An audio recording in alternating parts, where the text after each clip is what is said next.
बिस्मिल्लाहिर्रहमानिर्रहीम। अस्सलामुअलैकुम रहमतुल्लाहि व बरकातुहू। उम्मीद है कि आप सब लोग ठीक होंगे और दुआ है कि अल्लाह ताला हमारे पाकिस्तान को हर मर्ज़, कर्ज़, रुसवाई, तंगदस्ती और तमाम नागहानी आफ़तों से महफूज रखे। आमीन सुम्मा आमीन। तो चलें आज की रेसिपी शुरू करते हैं। यकीनन आज की रेसिपी इससे पहले आपने कभी नहीं बनाई होगी या खाई होगी। यहाँ पे आज हम लेमन की चटपटी खट्टी मीठी सुपर टेस्टी चटनी बना रहे हैं। तो आपने इस वीडियो को लास्ट तक पूरा देखना और सुनना है, क्योंकि अगर आपने एक भी चीज़ इसमें से मिस कर दी तो आपकी चटनी अच्छी नहीं बनेगी। तो इस चटनी को बनाने के लिए आपको कुछ टिप्स और ट्रिक्स को फॉलो करना है, जो मैं आपको साथ साथ बताती रहूँगी। एक पाव मैंने लीमू लिए हैं, इनको धोकर अच्छी तरह से साफ़ कर लिए है।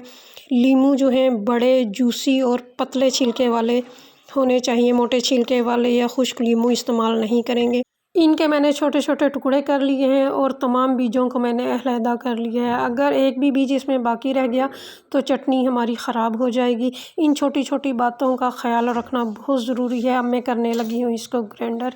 तो ग्राइंडर करते हैं वक्त भी आपको एक और टिप बताती चलूँ कि आपने इसको मुसलसल ग्राइंड नहीं करना है, आपने इसको पल्स मोड पे ग्राइंड करना है। यानी मुसलसल आपने ग्राइंडर चलाकर इसको ग्राइंड नहीं करना, बल्कि बटन दबाकर एक एक दो दो सेकंड के लिए इसको ग्राइंड करना है।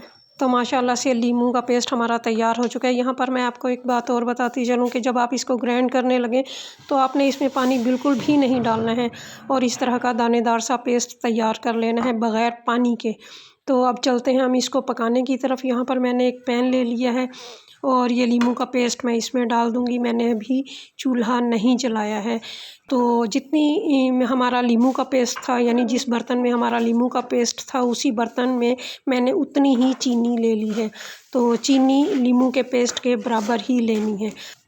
तो अब मैं इस चीनी को थोड़ा सा मिक्स कर लूँगी ताकि चीनी जो है हमारी लेमन पेस्ट में अच्छी तरह से मिक्स हो जाए। इसके बाद मैं इसके नीचे चूल्हा जलाऊँगी।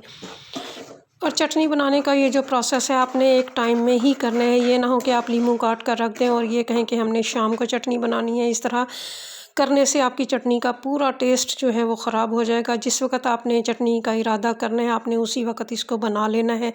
तो यहाँ पर चीनी हमारी अच्छी तरह से मिक्स हो गई है और मैंने इसके नीचे चूल्हा भी जला लिया था।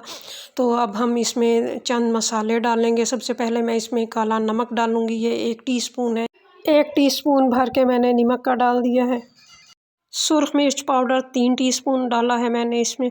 आप अपने टेस्ट के मुताबिक इन मसालों को कम या ज़्यादा कर सकते हैं। और अगर आप इसमें 2 चुटकी हींग का पाउडर और हाफ़ टी स्पून ज़ीरा पाउडर डाल दें तो उससे इसका टेस्ट अच्छा हो जाएगा। अब मैं इन मसालों को इस पेस्ट में अच्छी तरह से मिक्स कर दूँगी और मीडियम आंच पर इसको 5-6 मिनट तक पका लूँगी। तो माशाल्लाह हमारी चटनी बिल्कुल तैयार हो चुकी है। 5-6 मिनट इसको मैंने मीडियम आंच पर पका लिया है।